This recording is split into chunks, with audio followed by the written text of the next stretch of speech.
গুমের সর্বোচ্চ শাস্তি যাবজ্জীবন বা মৃত্যুদণ্ড। আইনের খসড়া অনুমোদন, সরকারি ভবনে সৌর প্যানেল স্থাপনের নির্দেশনা প্রধানমন্ত্রীর। পরিষ্কার পরিচ্ছন্নতায় গুরুত্ব। পররাষ্ট্র উপদেষ্টার সঙ্গে ভারতীয় হাইকমিশনারের সাক্ষাৎ। শেখ হাসিনার কার্যক্রম সম্পর্কে জানতে চাইল ঢাকা। উকি ঝুঁকি মারছে আওয়ামী লীগ, মন্তব্য স্বরাষ্ট্রমন্ত্রী। হাসিনার ভাষায় কথা বলছেন বিরোধী দলের নেতারা, অভিযোগ মির্জা ফখরুলের। আওয়ামী লীগকে পুনর্বাসন করতে দেওয়া হবে না, নাহিদের হুঁশিয়ারি। জুলাই বিপ্লবে 4 আগস্ট রক্তে রঞ্জিত রাজধানী সহ সারা দেশ। হাসিনা পতনের trump card march to Dhaka কর্মসূচি একদিন এগিয়ে এনে 5ই আগস্ট করার ঘোষণা। দেখছিলেন সংবাদ শিরোনাম। গুমের সর্বোচ্চ সাজা যাবজ্জীবন অথবা মৃত্যুদণ্ডের বিধান রেখে গুম প্রতিরোধ আইনের খসড়া অনুমোদন করেছে মন্ত্রিসভা। প্রধানমন্ত্রীর সভাপতিত্বে মন্ত্রিসভার বৈঠকে গুম প্রতিরোধ ও প্রতিকার আইনের খসড়ায় চূড়ান্ত অনুমোদন দেওয়া হয়েছে। এদিকে দেশের শিল্পাঞ্চলগুলোতে পরিবেশের ভারসাম্য রক্ষা ও পরিবেশ বান্ধব অর্থনৈতিক অঞ্চল গড়ে তুলতে 1,25,000 বৃক্ষরোপণের নির্দেশ দিয়েছেন প্রধানমন্ত্রী তারেক রহমান। সৌরবিদ্যুৎ সাশ্রয়ী সহজলভ্য করতে অর্থনৈতিক মডেল প্রণয়নের পাশাপাশি গুরুত্বপূর্ণ সরকারি স্থাপনায় সৌর প্যানেল স্থাপনের নির্দেশনাও দিয়েছেন তিনি। বিস্তারিত জানাচ্ছেন শুভ মাহফুজ। শিল্পায়নের পাশাপাশি টেকসই পরিবেশ গড়ার নতুন লক্ষ্য স্থির করেছে সরকার। সচিবালয়ে বাংলাদেশ অর্থনৈতিক অঞ্চল কর্তৃপক্ষ বেজার গভর্নিং বোর্ডের সভায় দেশের প্রতিটি ইপিজিডে 1,25,000 বৃক্ষরোপণের সিদ্ধান্ত নেওয়া হয়। সভায় নতুন অর্থনৈতিক অঞ্চল প্রতিষ্ঠা এবং নারায়ণগঞ্জের করিম জুট মিলস ও লতিফ বাওয়ানি জুট মিলসের অব্যবহৃত জমি ও অবকাঠামোকে নতুন করে অর্থনৈতিক কর্মকাণ্ডে ব্যবহারের সম্ভাবনা পর্যালোচনা করা হয়। পরিবেশ সুরক্ষার পাশাপাশি দেশের জ্বালানি খাতে সাশ্রয়ী সমাধান আনতে সৌরবিদ্যুতের উপর জোর দিয়েছেন প্রধানমন্ত্রী। মন্ত্রিপরিষদ বিভাগের প্রধানমন্ত্রীর কার্যালয়ে সৌরবিদ্যুৎ সংক্রান্ত এক সভায় এসব নির্দেশনা দেন তিনি। বঙ্গভবন, প্রধানমন্ত্রীর কার্যালয়, জাতীয় সংসদ ও সচিবালয় সহ গুরুত্বপূর্ণ সরকারি ভবনে পর্যায়ক্রমে সৌর প্যানেল স্থাপনের নির্দেশও দেন প্রধানমন্ত্রী। স্থানীয়ভাবে সোলার ইনভার্টার উৎপাদনে কাঁচামাল আমদানিতে সরকারি সহায়তার সিদ্ধান্তও হয়েছে। পরে মন্ত্রিসভায় বৈঠকে সভাপতিত্ব করেন প্রধানমন্ত্রী তারেক রহমান। সভায় সরকারের চলমান উন্নয়ন পরিকল্পনা ও সমসাময়িক নানা বিষয় নিয়ে আলোচনার পাশাপাশি গুম প্রতিরোধ ও প্রতিকার আইনের খসড়ার চূড়ান্ত অনুমোদন দেওয়া হয়। এদিকে প্রধানমন্ত্রী তারেক রহমানের সঙ্গে সৌজন্য সাক্ষাৎ করেছেন দক্ষিণ কোরিয়ার বাণিজ্যমন্ত্রী ইয়োহান কু। এ সময় দুদেশের মধ্যে স্বাক্ষর হতে যাওয়া কম্প্রিহেন্সিভ ইকোনমিক পার্টনারশিপ এগ্রিমেন্ট বা সিইপিএ নিয়ে আলোচনা হয়। এ সময় বাংলাদেশে খেলনা, ইলেকট্রনিক্স, অটোমোবাইল ও জাহাজ নির্মাণ খাতে কোরীয় বিনিয়োগের আহ্বান জানান প্রধানমন্ত্রী। একই সাথে জাহাজ নির্মাণ শিল্পে দক্ষ জনশক্তি তৈরিতে বাংলাদেশে প্রশিক্ষণ কেন্দ্র স্থাপনের প্রস্তাবও দেন তিনি। শুভ মাহফুজ, বাংলা ভিশন, ঢাকা। পরিবেশ সংরক্ষণে সবাইকে দায়িত্বশীল হবার আহ্বান জানিয়ে প্রধানমন্ত্রী তারেক রহমান বলেছেন, সবাই নিজ নিজ দায়িত্ব পালন করলেই পরিচ্ছন্ন পরিবেশ ও সুন্দর দেশ গড়া সম্ভব। সোমবার নিজের ভেরিফাইড ফেসবুক পেজে দেয়া এক বার্তায় প্রধানমন্ত্রী একথা বলেন। প্রিয় দেশবাসী, আসসালামু আলাইকুম। আজকে আমি আপনাদের সাথে একটি বিষয় নিয়ে খুব সংক্ষেপে দুটি কথা বলতে চাই। যে বিষয়টি সমাজের প্রত্যেকটি শ্রেণী পেশার মানুষকে স্পর্শ করে। যে বিষয়টি কি সেটি হচ্ছে আমাদের পরিবেশ। অর্থাৎ আমি, আপনি, আমরা সকলে যে পরিবেশটাতে থাকি সেই পরিবেশটি কেমন, আমার আশপাশটি কেমন।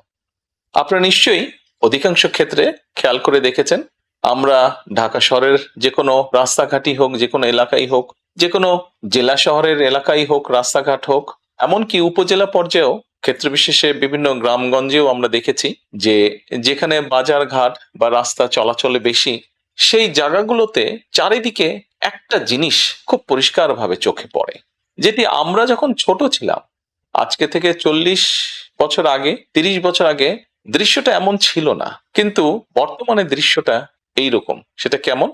চারিদিকে আমাদের ব্যবহার করা হাতের টিস্যু, অথবা আপনার খাওয়া চিপসের প্যাকেট, অথবা বাসায় ব্যবহার করা রান্নার তেল যে তার প্লাস্টিকের বোতলটি, অথবা আমি বা আপনি পানি পান করেছি প্লাস্টিকের বোতল থেকে সেই বোতলটি, এরকম আরো অনেক ধরনের আবর্জনা যত্র তত্র সব জায়গায় ছড়িয়ে আছে। কোনো জায়গায় একটু বেশি জমা হয়ে আছে, অথবা যত্র তত্র লোকালয় চারিদিকে ছড়িয়ে আছে। চিন্তা করে দেখুন তো, আপনার ঘরে যে ঘরটিতে আপনি থাকেন, যে বাসাটিতে আপনি থাকেন, যদি চারিদিকে এমন টিস্যু ছড়িয়ে থাকতো, যদি চারিদিকে এমন আবর্জনা ছড়িয়ে থাকতো, আপনার কাছে কি ভালো লাগতো দেখতে? নিশ্চয়ই না, আমাদের কারো কথাই ভালো লাগতো না। কবি তো সুন্দরভাবে লিখেছেন, সবুজ শস্য শ্যামলা আমারে ভুবন। তা আসুন না, আমরা কেন আমাদের পরিবেশটাকে সুন্দর করতে পারবো না? বাংলাদেশের অধিকাংশ মানুষই পায়ে হেঁটে চলে, অথবা রিকশায় যায়, অথবা বাসে চলাচল করে। এই মানুষগুলো যখন রাস্তা পার হয়, বিভিন্ন জায়গায় যখন আবর্জনা জমে থাকে, ময়লা থাকে, এই মানুষগুলোর কিন্তু অনেক কষ্ট হয়, বিভিন্ন জায়গায় অনেক দুর্গন্ধ হয় এই আবর্জনা জমে থাকে। তবে আমরা যদি সকলে মিলে একটু সচেতন হই, আমরা যদি নিজেরা সচেতন হই, যত্রতত্র যদি আমাদের ব্যবহারকৃত আবর্জনাগুলো যদি যত্রতত্র আমরা না ফেলে দিই, আমরা যদি একটি নির্দিষ্ট জায়গায় এই আবর্জনাকে জমা করি এবং নির্দিষ্ট উপায়ে যদি এটাকে পরে ধ্বংস করি, তাহলে যেমন আমাদের পরিবেশটি ভালো থাকবে, ঠিক একইভাবে আমরা আমাদের পরিবেশটাকে সুন্দরভাবে রাখতে পারবো। দেখুন, অনেক জায়গায় আমি দেখেছি, গত কয়েক মাসে যখন আমি দেশের বিভিন্ন জায়গায় গিয়েছি, হয়তো কোনো একটি পুকুরের পাশ দিয়ে যাচ্ছি, দেখেছি পুকুরের ভিতরে বিভিন্ন রকম ময়লা স্তূপ হয়ে পড়ে আছে, অথবা পুকুর পাড়ে বিভিন্ন ময়লা স্তূপ হয়ে পড়ে আছে। অথচ একসময় কিন্তু এই পুকুর পাড়ে এই মানুষ বিকেলে বসতো, গল্প করত পরিবার পরিজন নিয়ে, কিন্তু এখন আবর্জনার জন্য সেটি সম্ভব হয় না। ঢাকা শহরেও বিভিন্ন পার্ক আছে, বিভিন্ন জেলা শহরেও বিভিন্ন পার্ক আছে। আমরা পার্কগুলোতে যাচ্ছি বিকেল বেলায় পরিবার পরিজনকে সাথে নিয়ে, কিন্তু গিয়ে যখন আমরা চিনে বাদাম খাচ্ছি, অথবা চিপস খাচ্ছি, অথবা বাচ্চারা লজেন্স খাচ্ছে, খেয়েই আমরা জিনিসটা সেখানে ফেলে দিচ্ছি। আমরা যখন যাই তখন হয়তো যারা পরিচ্ছন্ন কর্মী তারা হয়তো পরিষ্কার করে রাখছে, কিন্তু আমরা যখন বেরিয়ে আসছি তখন আর সেটি আগের মতন পরিষ্কার থাকছে না। কিন্তু যদি যে পরিষ্কার থাকতো, আপনি যদি পরিষ্কার করে রেখে আসেন, আপনার পরবর্তীতে যে যাবে সেও সেই পরিচ্ছন্নতা, সুন্দর পরিবেশটি উপভোগ করতে পারবে। কাজে আসুন না, আমরা যদি আজকে থেকে প্রত্যেকে সচেতন হই, আমাদের হাতের আবর্জনা বা ব্যবহৃত আবর্জনা যদি নির্দিষ্ট জায়গায় সুন্দরভাবে আমরা গুছিয়ে ফেলি, তাহলে ধীরে ধীরে হয়তো আমরা আমাদের এই বাংলাদেশটাকে আবর্জনা মুক্ত করতে পারবো, সুন্দর একটি পরিবেশ গড়ে তুলতে পারবো। দেশটা তো আমাদের সকলের। আমরা সকলে মিলে যদি চেষ্টা করি, সকলে মিলে যদি একটু একটু করে করি, তাহলে আমরা বড় কিছু করতে সক্ষম হব। প্রিয় দেশবাসী, আপনাদের কাছে আজকে এই সহযোগিতাটা আমি চাইছি। আমরা সকলে মিলে আসুন, চেষ্টা করি আমাদের দেশটিকে পরিষ্কার সুন্দর রাখতে। আমরা সকলে মিলে চেষ্টা করি আমাদের পরিবেশটিকে সুন্দর পরিষ্কার রাখতে, যা নিশ্চিত করবে আমাদের আগামী দিনের বংশধরদের জন্য একটি সুস্থ দেশ, সুস্থ পরিবেশ। সকলকে আন্তরিক ধন্যবাদ। শেখ হাসিনা সহ কার্যক্রম নিষিদ্ধ আওয়ামী লীগের কোনো ব্যক্তি যাতে ভারতের ভূখণ্ড ব্যবহার করে রাজনৈতিক বক্তব্য প্রদান করতে না পারে, সেই বিষয়ে ভারত সরকারের কাছে সহযোগিতা চেয়েছে ঢাকা। সোমবার বিকেলে তেজগাঁওয়ের প্রধানমন্ত্রী কার্যালয়ে তার পররাষ্ট্র বিষয়ক উপদেষ্টা হুমায়ুন কবিরের সাথে সাক্ষাৎ করেন ঢাকায় নিযুক্ত ভারতের হাইকমিশনার দীনেশ ত্রিবেদী।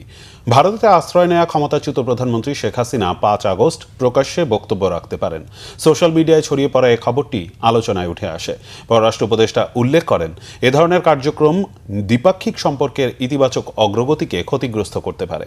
ভারতের হাইকমিশনার বিষয়টি যথাযথভাবে বিবেচনা করে প্রয়োজনীয় খোঁজখবর নেওয়া এবং এ বিষয়ে সচেষ্ট থাকার আশ্বাস প্রদান করেন। বাংলাদেশ ও ভারতের মধ্যে বিদ্যমান দ্বিপাক্ষিক সম্পর্কের বিভিন্ন দিক এবং পারস্পরিক স্বার্থ সংশ্লিষ্ট বিষয় নিয়েও এ সময় আলোচনা হয়। আগামী ৫ আগস্ট দলের একটি অনুষ্ঠানে ক্ষমতাচ্যুত প্রধানমন্ত্রী শেখ হাসিনা প্রকাশ্যে উপস্থিত থাকবেন। এ নিয়ে সোশ্যাল মিডিয়া সহ নানা মাধ্যমে আসা খবরের বিষয়ে ভারতের অবস্থান জানতে চেয়েছে ঢাকা। সোমবার পররাষ্ট্র মন্ত্রণালয়ে এক ব্রিফিংয়ে পররাষ্ট্র প্রতিমন্ত্রী শামা ওবায়েদ একথা জানান। যতবারই এই পলাতক আসামি বা আওয়ামী লীগের অন্যান্য পলাতক আসামিরা ওখান থেকে কথা বলবে, রাজনৈতিক বক্তব্য দিবে বা বাংলাদেশের অবস্থা অস্থিতিশীল করার জন্য তারা কোনো ষড়যন্ত্রমূলক কাজে লিপ্ত থাকবে, সেটা যদি তারা করে, সেটা তো অবশ্যই ভারত বাংলাদেশের যে সম্পর্ক আমরা আরো চাই যে আমরা উন্নত হোক, সেটা ক্ষতিগ্রস্ত হোক, সেটা আমরাও চাই না। এবং আমার বিশ্বাস, আমার গভীর বিশ্বাস যে ভারতও চায় না। তো সুতরাং এটা ভারতকেই ক্লিয়ার করতে হবে যে ভারত সমর্থন দিচ্ছে কি বিষয় না। ৫ই আগস্ট গণ অভ্যুত্থান দিবসকে কেন্দ্র করে আওয়ামী লীগের নাশকতা করার শক্তি নেই। তারা বিদেশ থেকে মাঝে মধ্যে উকি ঝুঁকি মারছে বলে মন্তব্য করেছেন স্বরাষ্ট্রমন্ত্রী সালাউদ্দিন আহমদ। সচিবালয়ে তিনি এ মন্তব্য করেন। স্বরাষ্ট্রমন্ত্রী বলেন, দেশের বিভিন্ন স্থানে বোমা সদৃশ বস্তু উদ্ধারে আতঙ্কের কিছু নেই। এগুলো বিশেষ উদ্দেশ্যে করা হচ্ছে কিনা তদন্ত চলছে। তবে উগ্রবাদী সংগঠন যেন মাথাচাড়া দিতে না পারে সে বিষয়ে কাজ করছে আইন শৃঙ্খলা বাহিনী। দুবাইয়ে সাবেক আইজিপি বেনজির আহমেদ শর্ত সাপেক্ষে জামিন পেয়েছেন। তার জামিন বাতিলের বাংলাদেশের নিযুক্ত ল ফার্ম কাজ করছে বলে আবারও জানান তিনি। কেন তাকে জামিন দেওয়া হয়েছে সেটা তাদের আদালতের বিষয়। বেনজির আহমেদ অন্য দেশের নাগরিকও হতে পারেন বলে মন্তব্য তার। এনসিপি সমাবেশে হামলার ঘটনা অভ্যন্তরীণ দ্বন্দ্ব কিনা তদন্ত চলছে বলে জানান তিনি। রাষ্ট্রপতি নির্বাচন কবে হবে বিষয়টি নির্বাচন কমিশন দেখছে। বিরোধী দলের নেতারা হাসিনার সুরে কথা বলছেন বলে অভিযোগ করেছেন বিএনপি মহাসচিব স্থানীয় সরকার মন্ত্রী মির্জা ফখরুল ইসলাম আলমগীর। বিএনপি জুলাই সনদ বাস্তবায়ন করতে চায় না এমন ভ্রান্ত ধারণা ছড়ানোর তীব্র প্রতিবাদও জানান তিনি। এদিকে তথ্যমন্ত্রী জহিরুদ্দিন স্বপন জানিয়েছেন সংসদের মাধ্যমেই জুলাই সনদ বাস্তবায়ন হবে, কিন্তু নানা উপায়ে রাজনীতিকে সংসদের বাইরে নিয়ে যাওয়ার চেষ্টা গণতন্ত্রের জন্য অশুভ লক্ষণ। আহমেদ সরারের রিপোর্ট। জুলাই গণ অভ্যুত্থানের দ্বিতীয় বর্ষপূর্তি উপলক্ষে সোমবার জাতীয় প্রেস ক্লাবে আলোচনা সভার আয়োজন করে বাংলাদেশ ফেডারেল সাংবাদিক ইউনিয়ন বিএফইউজে এবং ঢাকা জার্নালিস্ট ইউনিয়ন ডিইউজে। এতে স্থানীয় সরকার মন্ত্রী ও বিএনপি মহাসচিব মির্জা ফখরুল ইসলাম আলমগীর বলেন, তারা সরকারে এসে জুলাই সনদ বাস্তবায়নে কাজ শুরু করেছেন। সরকারকে সময় দিতে হবে। এখন শব্দ নিয়ে বিভেদ শুরু হয়েছে। সংবিধান সংশোধন হবে না সংস্কার হবে? বলা হচ্ছে একটা মহল থেকে যে বিএনপি জুলাই সনদ পালন করছে না, এটাকে পুরোপুরিভাবে একটা ভ্রান্ত ধারণা দেওয়ার চেষ্টা হচ্ছে। এটা আমি তীব্র প্রতিবাদ জানাই। আপনারা আসুন, আলোচনা করি, পার্লামেন্টে আলোচনা করে সিদ্ধান্ত নেই, কথা বলি কোন কোন জায়গায় আলোচনা আছে। তখন যদি একমত না হয়ে বেরিয়ে যাবেন, আলোচনা করেন। কিন্তু এখন যে ভাষায় আমাদের সম্মানিত বিরোধী দলের নেতারা কথা বলছেন বাইরে, 5 বছর করতে দেব না, এটা ভাষায় কথা বলতেন আপনারা আমাদের হাসিনা। আজকে এই একই ভাষায় কথা বলতে শুরু করেছেন আপনার আমাদের বিরোধী দলের নেতারা। গণতন্ত্রকে প্রাতিষ্ঠানিক রূপ দিতে হলে, কার্যকর করতে হলে বিরোধী দলকে সবচেয়ে বড় ভূমিকা পালন করতে হবে। তারা অবশ্যই সমালোচনা করবেন, কিন্তু সেটা এমন এক পর্যায়ে যেন না যায় যে পর্যায়ে গিয়ে আপনার এটা একটা সংঘাতের রূপ না নেয়। এটা অত্যন্ত জরুরি বিষয়। আলোচনায় তথ্যমন্ত্রী জহিরুদ্দিন স্বপন বলেন, সংসদকে কার্যকর গণতান্ত্রিক প্রতিষ্ঠানে পরিণত করা গেলে শহীদদের আত্মত্যাগের প্রকৃত মূল্যায়ন হবে। জুলাই সনদের প্রত্যেকটি অক্ষরকে আমাদের সরকার বাস্তবায়ন করতে চায় এবং এই সকল কিছুই করতে হবে জনগণের নির্বাচিত পার্লামেন্টের মাধ্যমে। এর বাইরে এই লক্ষ্য অর্জন করার আর কোনো সাংবিধানিক নিয়মতান্ত্রিক কোনো মঞ্চ আমাদের কাছে নাই। আমাদের রাজনীতিকে আজও কৃত্রিমভাবে সংসদের বাইরে নিয়ে যাওয়ার একটা প্রবণতা কাজ করছে। কেউ কেউ বিভিন্ন আদর্শের নামে এখানে বুঝে অথবা না বুঝে অন্য কারো চক্রান্তকে বাস্তবায়ন করার দায়িত্ব নিচ্ছেন। সেক্ষেত্রেও সুশাসন প্রতিষ্ঠার লক্ষ্যেই আমাদেরকে সঠিক দায়িত্ব পালন করতে হবে। আলোচনায় পেশাজীবীদের মূল্যায়নের দাবি জানান সাংবাদিক নেতারা। প্রশ্ন রাখেন, বিদেশ থেকে এনে বিভিন্ন জায়গায় পদায়ন হচ্ছে, দেশে সংগ্রামী ভূমিকা রাখাদের অবস্থান কোথায়? পদায়নের নামে দেশি বিদেশি লোক নিয়ে আসেন, আমাদের চেয়ে বেশি দেশ কে করেছে? আহমেদ সরওয়ার, বাংলা ভিশন, ঢাকা। নতুন কোনো ফ্যাসিবাদ তৈরি হতে দেয়া হবে না, হুঁশিয়ারি এনসিপির আহ্বায়ক নাহিদ ইসলামের। বলেন, সরকার আওয়ামী লীগকে পুনর্বাসন করার স্বপ্ন দেখলে তা কখনোই সফল হবে না। গণভোটের রায় বাস্তবায়ন করেই বিএনপিকে ক্ষমতায় টিকে থাকতে হবে বলে মন্তব্য করেছেন দলটির সদস্য সচিব আক্তার হোসেন। রিপোর্ট ওমর ফারুকের।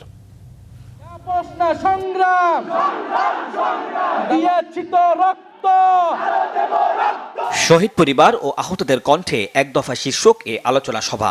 24-এর এদিনে ঘোষণা আসে এক দফার, যার দুদিন পরেই আবেগের 36 জুলাই আর ক্যালেন্ডারের 5 আগস্টে পতন ঘটে ফ্যাসিবাদী সরকারের। সোমবার রাজধানীর কাকরাইলে আইডিবি ভবনে এ আয়োজন করে জাতীয় নাগরিক পার্টি এনসিপি। এতে অংশ নেন দলটির শীর্ষ নেতা সহ আহত জুলাই যোদ্ধা ও শহীদ পরিবারের সদস্যরা। পুলিশ সংস্কার ও জুলাই সনদ বাস্তবায়ন হলে হবিগঞ্জে আলিফের চোখ হারাতে হতো না উল্লেখ করেন দলটির নেতারা।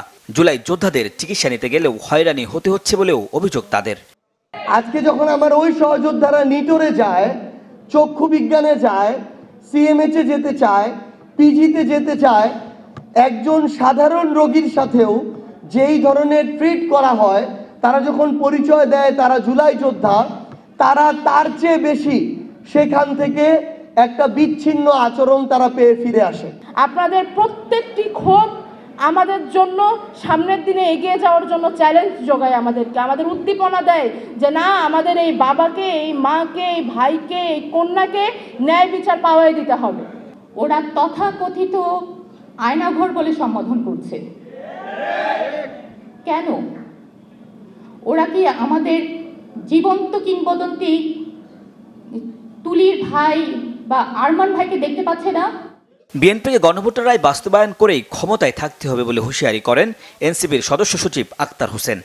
বিএনপি সরকারই দেশ পরিচালনা করুক, তারাই সরকার হিসেবে থেকে যাক। জনগণ তাদেরকে ভোট দিয়েছে, ভোট পেয়েছে, যে পদ্ধতির মধ্য দিয়ে হোক, তারা তো এখন সরকারে আছে, তারা দেশ পরিচালনা করুক, কিন্তু দেশটা পরিচালনা করুক গণভোটের রায়ের ভিত্তিতে। এই গণভোটের রায় হয়ে যাওয়ার পরে আর ব্যাক স্পেস দিয়ে পেছনে যাওয়ার কোনো সুযোগ নাই।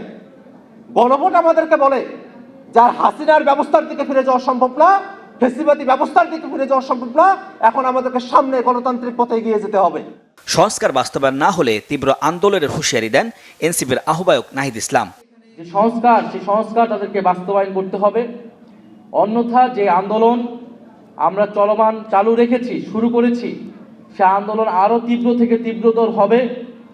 এনসিপি এবং সমমনা যে শক্তিগুলো রয়েছে, আমরা ঐক্যবদ্ধভাবে এই সরকারকে বাধ্য করব জুলাই সনদ বাস্তবায়ন গণভোটের গণরায়ের আলোকেই বাস্তবায়ন করতে হবে এবং জুলাই গণহত্যার বিচার নিশ্চিত করতে হবে।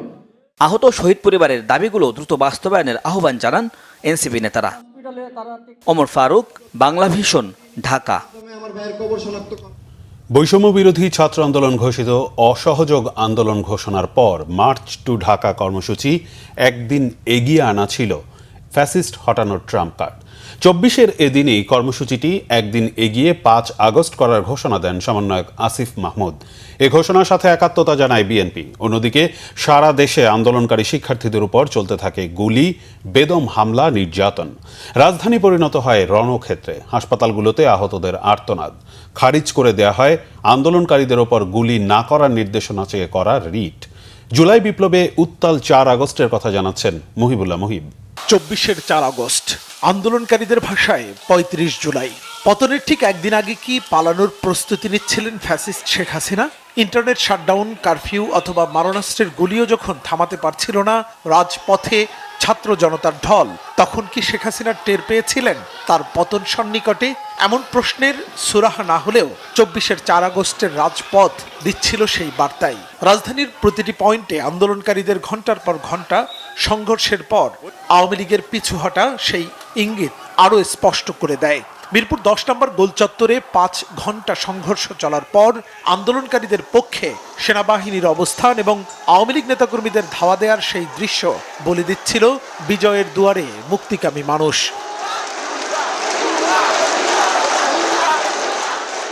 ডিবি হেফাজত থেকে মুক্তি পাওয়ার পর ছাত্র সমন্বয়ক আসিফ মাহমুদের মার্চ টু ঢাকা কর্মসূচি একদিন এগিয়ে আনার ঘোষণা সরকারকে ফেলে দেয় আরও বেকায়দায়।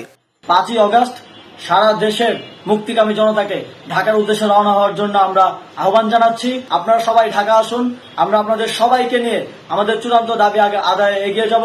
এদিনেই আন্দোলনকারীদের পাশে শক্ত অবস্থান নিতে নির্দেশ দেন বিএনপি মহাসচিব মির্জা ফখরুল ইসলাম আলমগীর। বার্তা দেন গণ অভ্যুত্থানের দ্বারপ্রান্তে বাংলাদেশ। খুনি শাসক গোষ্ঠীর পতনের লক্ষ্যে আপামর জনসাধারণকে ঐক্যবদ্ধ হয়ে আন্দোলনে ঝাঁপিয়ে পড়ে এই অবৈধ খুনি হাসিনা সরকারের পতন নিশ্চিত করার আহ্বান জানাচ্ছে। শেখ হাসিনার নিরাপত্তা বাড়াতে জরুরি বৈঠকে বসে নিরাপত্তা সংক্রান্ত জাতীয় কমিটি।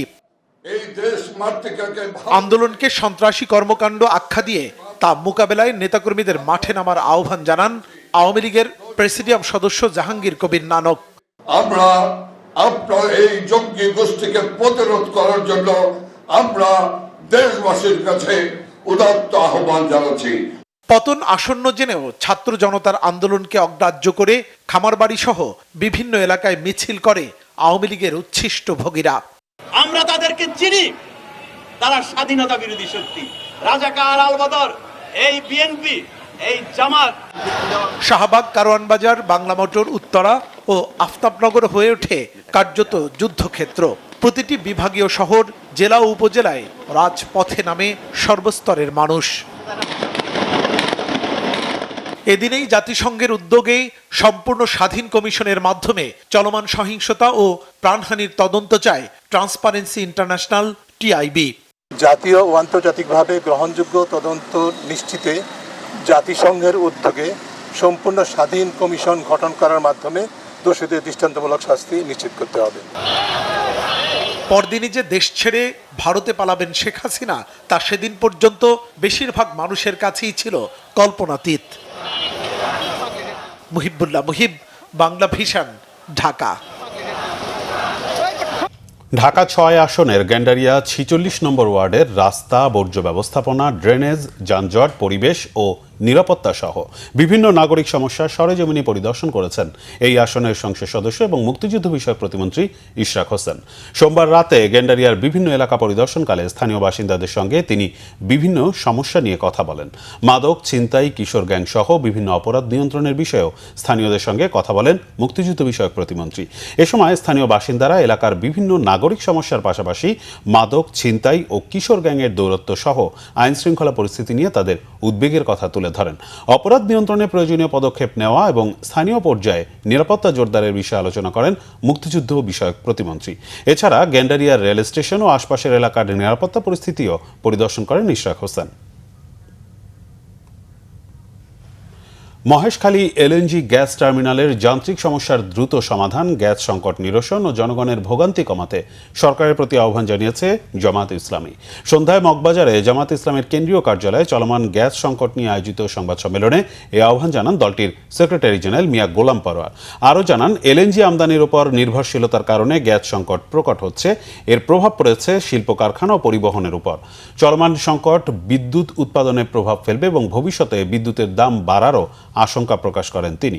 সংসদে সংবিধান সংক্রান্ত বিভিন্ন ইস্যুতে কাজ চললেও গ্রাহক পর্যায়ে বিদ্যুতের ভুতুরে বিল বিষয়ে সরকার যেন কোনো সমাধানে পৌঁছাতে পারেনি বলেও গোলাম পরোয়ার অভিযোগ করেন। সংকটের কারণে ব্যবসা বাণিজ্য শিল্প প্রতিষ্ঠান বন্ধ হওয়ার পথে আমরা আজকে জামাত ইসলামের পক্ষ থেকে সরকারের কাছে জরুরি ভিত্তিতে পদক্ষেপ নিয়ে এই গ্যাস সংকট দূর করার জন্য আমাদের গ্যাসের সংকট যেসব কারণে হলো, মহেশখালীর এলএনজি টার্মিনাল যেখান থেকে আমদানিকৃত গ্যাস সরবরাহ করা হয় সেখানকার যান্ত্রিক ত্রুটির খুব দ্রুত দূর করতে হবে, তা না হলে এটা হবে না। এবং যে সমস্ত গ্যাস ক্ষেত্র তিতাস, বিবিয়ানা, হবিগঞ্জ, রশিদপুর সহ প্রধান গ্যাস ক্ষেত্রের উৎপাদন বাড়াতে হবে, এখানে বিনিয়োগ প্রয়োজন। ফ্যাসিবাদ বিরোধী আন্দোলন ও জুলাই যোদ্ধাদের নিয়ে আত্মপ্রকাশ করেছে নতুন রাজনৈতিক প্ল্যাটফর্ম বাংলাদেশ জনরাষ্ট্র আন্দোলন। জাতীয় প্রেস ক্লাবে অনুষ্ঠানের মাধ্যমে আত্মপ্রকাশ করে সংগঠনটি। এতে স্বাগত বক্তব্য রাখেন সংগঠনের সম্পাদক মোহাম্মদ উল্লাহ মধু। সংগঠনের ঘোষণাপত্রে বলা হয়, ২৪-এর গণ অভ্যুত্থানের পর সবাই আশা করেছিল বাংলাদেশের সম্মুখ যাত্রার, কিন্তু জনগণ আবার হতাশ হচ্ছে। দেশের রাজনীতিতে যে গুণগত পরিবর্তন আশা করেছিল তার কিছুই দেখা যাচ্ছে না। সেই হতাশ জনগোষ্ঠীকে রাজনৈতিক আশা দেখাতেই এই প্ল্যাটফর্ম। নাগরিক ঐক্যের সভাপতি মাহমুদুর রহমান মান্না, গণ অধিকার পরিষদের সভাপতি ও প্রবাসী কল্যাণ প্রতিমন্ত্রী নুরুল হক নূর, বিপ্লবী ওয়ার্কার্স পার্টির সম্পাদক সাইফুল হক, গণফোরামের সভাপতি সুব্রত চৌধুরী সহ বিভিন্ন রাজনৈতিক দলের নেতৃবৃন্দ আত্মপ্রকাশ অনুষ্ঠানে উপস্থিত ছিলেন।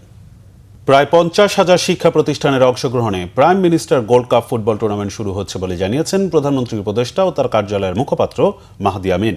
তিনি বলেন, ষষ্ঠ শ্রেণী থেকে দ্বাদশ শ্রেণী পর্যন্ত বাংলাদেশের সকল স্কুল, কলেজ, মাদ্রাসা, টেকনিক্যাল এবং ভোকেশনাল ইনস্টিটিউটের শিক্ষার্থীরা এতে অংশ নেবে। সব মিলিয়ে প্রায় ৫০,০০০ শিক্ষা প্রতিষ্ঠান এতে অংশগ্রহণ করবে। সকল ছেলে শিক্ষার্থীর জন্য এটি বাধ্যতামূলক, আর মেয়ে শিক্ষার্থীদের জন্য এটি ঐচ্ছিক বলেও জানান তিনি। সরকার সর্বাত্মক সহযোগিতা ও অনুপ্রেরণা দিয়ে শিক্ষার্থীদের পাশে থাকবে বলেও জানান প্রধানমন্ত্রীর কার্যালয়ের মুখপাত্র। সোমবার দুপুরে সচিবালয়ে প্রাইম মিনিস্টার গোল্ড কাপ নিয়ে এক সংবাদ সম্মেলনে মাহদি আমিন এসব কথা জানান।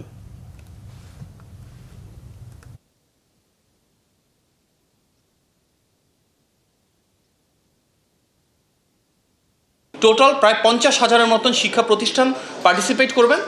সকল ছেলে শিক্ষার্থীদের জন্য এটি বাধ্যতামূলক, প্রত্যেকটা টিম স্কুল থেকে টিম পার্টিসিপেট করবে, এবং মেয়ে শিক্ষার্থীদের জন্য এটা ঐচ্ছিক, ওনারা প্রয়োজন মনে করলে অংশগ্রহণ করবেন। এবং আমরা সরকারের দিক থেকে সর্বাত্মক সহযোগিতা এবং অনুপ্রেরণা দিয়ে ওনাদের পাশে ইনশাল্লাহ থাকবো। আমরা চাই দেশ জুড়ে একটা উৎসবমুখর পরিবেশ সৃষ্টি হোক, যেটা মাননীয় প্রধানমন্ত্রী সবসময় বলে এসছেন যে আগামী শিক্ষা ব্যবস্থা হবে সেরকম, যেখানে আমাদের শিক্ষার্থীদের ভেতর মেধা, মননশীলতা এবং সৃজনশীলতা বহিঃপ্রকাশ ঘটবে। ক্রীড়া মন্ত্রণালয়, সংস্কৃতি মন্ত্রণালয় এবং শিক্ষা মন্ত্রণালয় একযোগে দেশব্যাপী বেশ কিছু অনুষ্ঠান এবং প্রতিযোগিতা সারা বছরব্যাপী আয়োজন করবেন। সংবাদ শেষ করব, শিরোনামগুলো আরেকবার জানি। গুমের সর্বোচ্চ শাস্তি যাবজ্জীবন বা মৃত্যুদণ্ড, আইনের খসড়া অনুমোদন, সরকারি ভবনে সৌর প্যানেল স্থাপনের নির্দেশনা প্রধানমন্ত্রী, পরিষ্কার পরিচ্ছন্নতায় গুরুত্ব। পররাষ্ট্র উপদেষ্টার সঙ্গে ভারতীয় হাইকমিশনারের সাক্ষাৎ, শেখ হাসিনার কার্যক্রম সম্পর্কে জানতে চাইল ঢাকা। উকিঝুঁকি মারছে আওয়ামী লীগ, মন্তব্য স্বরাষ্ট্রমন্ত্রী। হাসিনার ভাষায় কথা বলছেন বিরোধী দলের নেতারা, অভিযোগ মির্জা ফখরুলের। আওয়ামী লীগকে পুনর্বাসন করতে দেয়া হবে না, নাহিদের হুঁশিয়ারি। জুলাই বিপ্লবে 4 আগস্ট রক্তে রঞ্জিত রাজধানী সহ সারা দেশ। হাসিনা পতনের trump card, march to Dhaka কর্মসূচি একদিন এগিয়ে এনে 5ই আগস্ট করার ঘোষণা। এই ছিল এখনকার মতো। পরের সংবাদ সকাল 7:30টায়। দেখার আমন্ত্রণ রইল। ধন্যবাদ।